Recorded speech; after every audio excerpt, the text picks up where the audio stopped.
down the list. Y'all like true crime stories?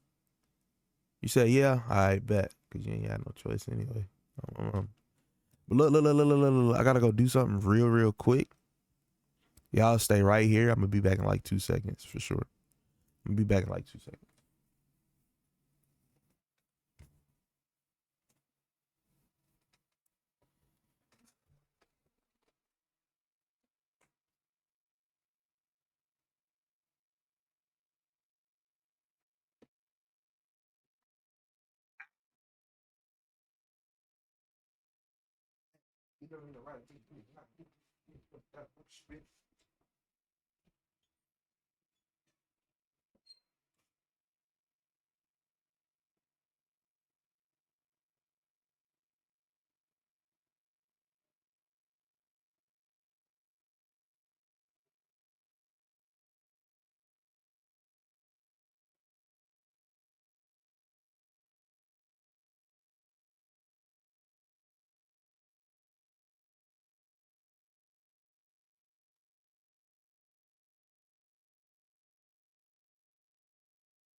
Corporate smile. All right, I'm back. Sue, what's the word? You still here? I don't know if you still here or not, but I'm here. I had to go see what my mama wanted real quick. How you feeling though? How you feeling?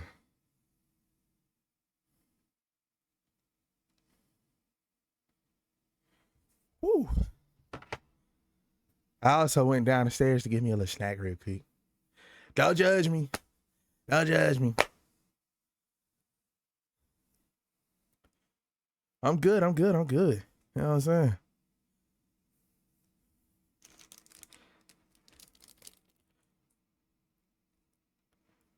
Yeah.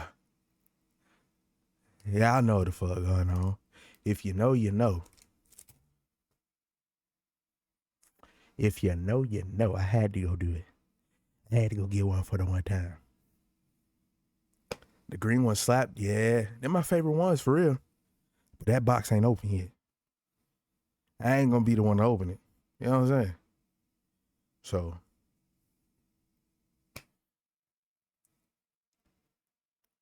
But yeah, this next reaction is a true crime video about the real Jeepers Creepers, apparently. We gonna see what folks was really on.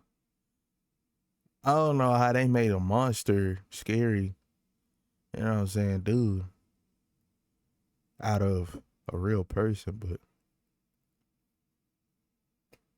you'd be amazed what happened in the world. You know what I'm saying? And if y'all, matter of fact, before we start, if y'all ever got videos y'all want me to react to, just let me know. Y'all can send them to me. You know what I'm saying? Or whatever. Anything. You know what I'm saying? If y'all ever want me to react to them, they going up on YouTube. For sure.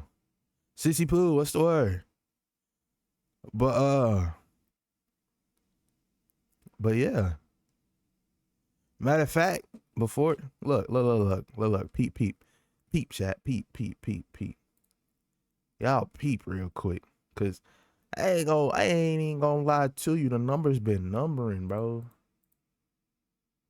The numbers have been numbering. The scary comps, nah, not so much, but like this 206, this one got 380, this one got 138. Like the numbers been numbering for sure. I'm actually dumb proud of that. Like I'm happy about that. You feel me? Numbers is numbering. I really fuck with that. You know what I'm saying? Doing reactions, you know what I'm saying? That shit fun. That shit lit. I can't lie to you. Well, we gonna keep it up. We gonna keep it up. We gonna keep pushing these videos out and doing what we gotta do so we can make it big. You know what I'm saying? And all of my community, all of my followers, y'all all coming with me and all that. You know what I'm saying? For sure. But let's get into this video real quick. We're gonna watch this Jeepers Creepers, the true crime story of Marilyn and Dennis Depue.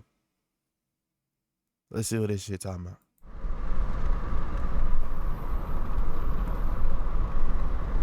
Most of us have seen Jeepers Creepers from 2001, bro. But I feel like a lot of you don't realize that the beginning of that movie is based on a real story, a real situation that happened. In 1990, 46-year-old Dennis Depue. Why they look like that? They look like something wrong with them. Am I tripping? They look like something wrong with them.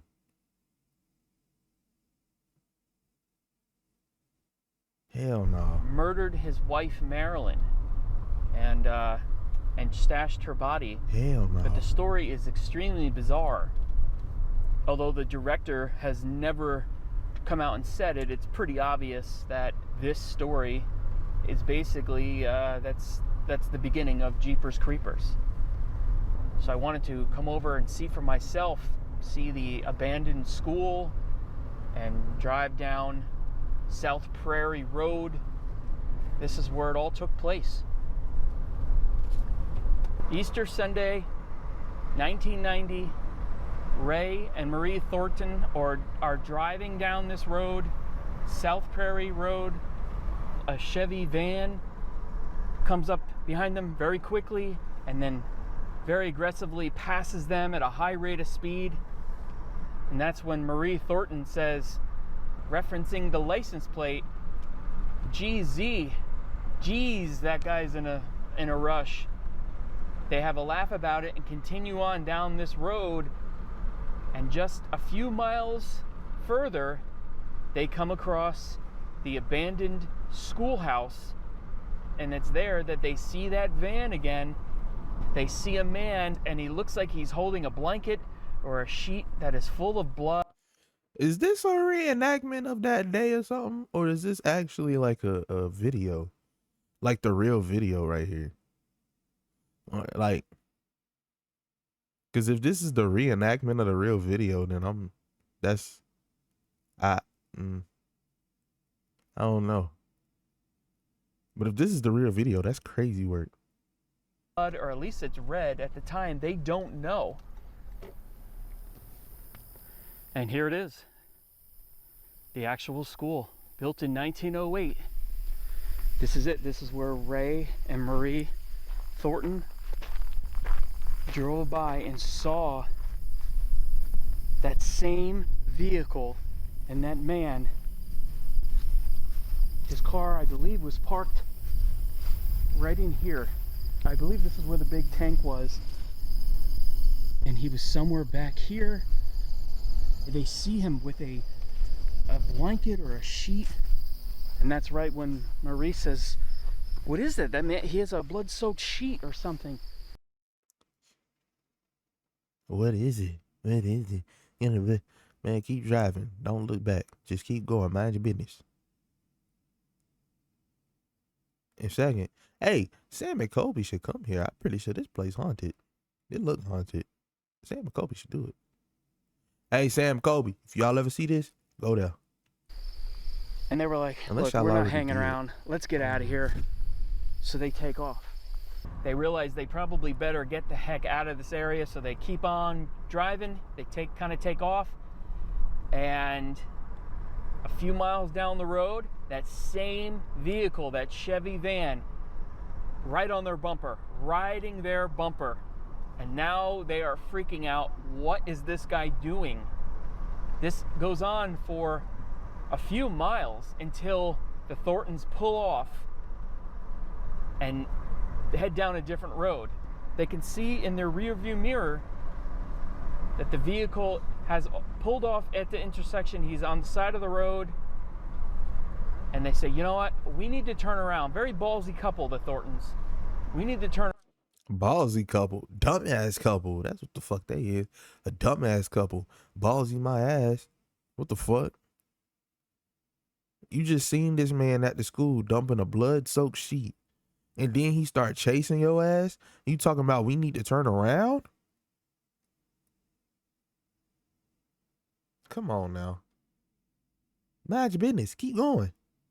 Turn around, and we need to get a description of this vehicle, get the license plate, because he's up to something. We don't know what that whole thing was with the blanket. He was trying to put it into the ground.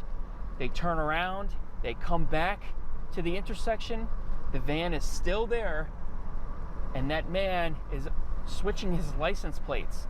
The passenger door is open, and Marie Thornton can see that it is covered with blood. And they're like, we're out of here. They take off, head back in the direction of the school. They want to go see what this guy was doing. Knowing that he could just go back, why would you, like,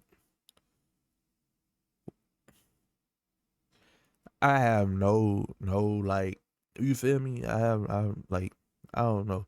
What be wrong with people? That's what I want. What the fuck be wrong with people? They head back. They end up at the school again. Like, bro, this shit by yourself. Turn this down a little bit. Believe it or not, they get out. They need to see what this guy was stashing. What was he doing? What was that sheet or that blanket? So they get out of their car and they walk down. Like a dummy. And they find a little animal hole, and it's there that they find a blood-soaked blanket. He was trying to put that down a hole unsuccessfully. It's a big misconception that he had anything to do with the inside of the school. He didn't stash anything in the school. There was no body found in the school. I think he pulled over to try to stash that bloody blanket, or possibly even to, if he found a good spot, to stash Marilyn. But why did they go back? At that point, they take off and they're headed for the police. That's my only question I got this whole video, is why did they go back? What was the point? Well, nosy ass. I know I'm nosy sometimes, but I'm not that nosy. Like, now, this happened just after the situation at the Depue house. Now, Dennis and Marilyn Depue had been married for many years. I believe it was 18 years. They had gotten divorced, but he did have specific visitation rights. Again, Easter Sunday, he came to pick up the kids. They did not want to go with him, and he got into an argument with Marilyn, and she fell down. He pushed her, or she fell down the stairs. She hurt herself badly, and he basically dragged her out of the house, telling the kids that we're going to go to the hospital. We're going to the hospital. Well, they never went to the hospital, but one of the kids did run out of the house then, and went to call the police. So the police had two separate calls, probably even at the time not even realizing it was the same person that they were calling about. yeah. So what happened was, He pushed ass. He was tired of her shit. He was trying to get full custody of the kids because of them visitation rights. So he pushed ass, tried to kill her, but then he really did kill her. But still didn't get the kids, like a dumbass. a day later, they were looking for Dennis. He was gone. He disappeared.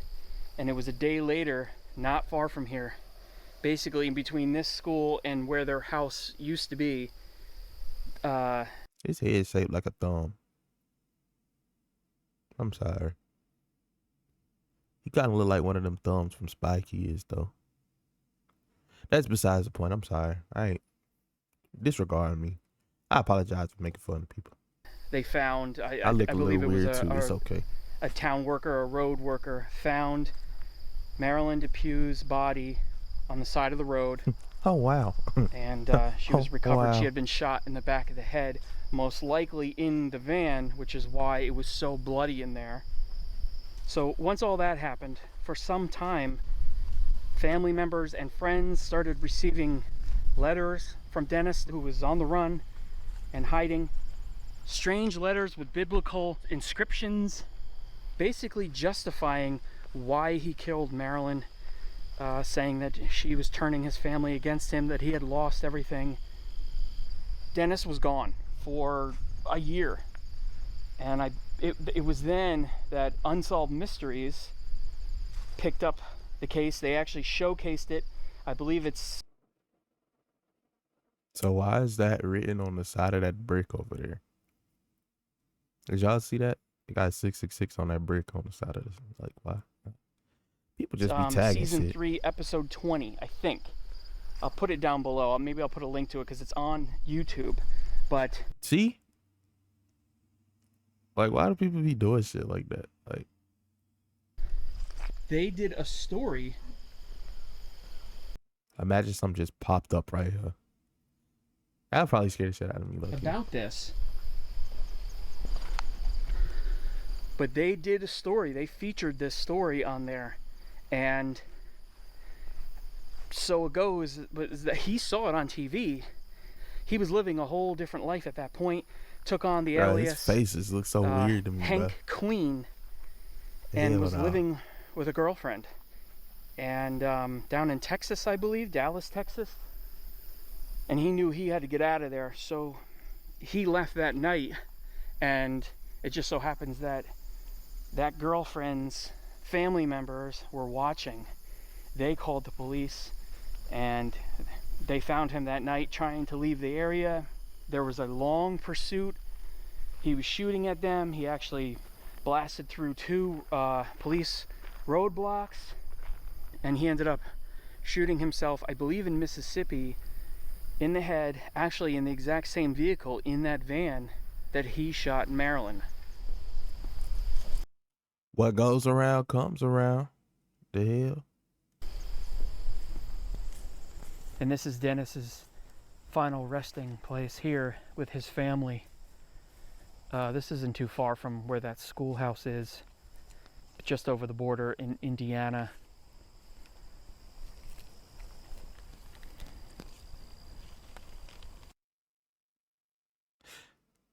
Never mind. I'm not even gonna question it. And I believe, yeah, so this is his mother and father. And I don't know who these people are, possibly sisters. His father actually lived until 2005, his mother until 1997, and of course 1991 for Dennis when he took his own life. That's crazy. Clearly, the flowers and the plants are on this family here, so they probably still have family in the area. I mean, everybody has family. Serial killers, bank robbers, murderers, everybody has family. Marilyn, I think she was tired of being controlled. There was a lot going on beneath the scenes there. There was a lot of arguing, and they just were not getting along anymore. And she wanted the divorce, and reportedly he did not want the divorce. And so these things happen sometimes. Yeah. I don't see a marker at all. Lord forgive me. And I mean, it wouldn't be sunk just from the 90s that deep, you know? Yeah, that's what I figured. Since 1990, it's not that long ago where it'd be, you know. Yeah, completely overgrown. Yeah. So I'm... How often are they unmarked graves? It happens. Really? Yeah. Well, at least I know I'm not crazy then. So anyway, I wanted to come out to the Oakland Hills Cemetery here, pay my respects to Marilyn. Come on now, but talk about searched shoes. and searched, visited the office a number of times, and eventually someone came out to try to track her grave down. Beaters. We couldn't find it, and she's hell no. More or less certain that it's an unmarked grave. The chances are her family just could not afford, or maybe did not want, any kind of a plot or anything for her, any kind of a tombstone or headstone or anything. But she is pretty much right in this spot here.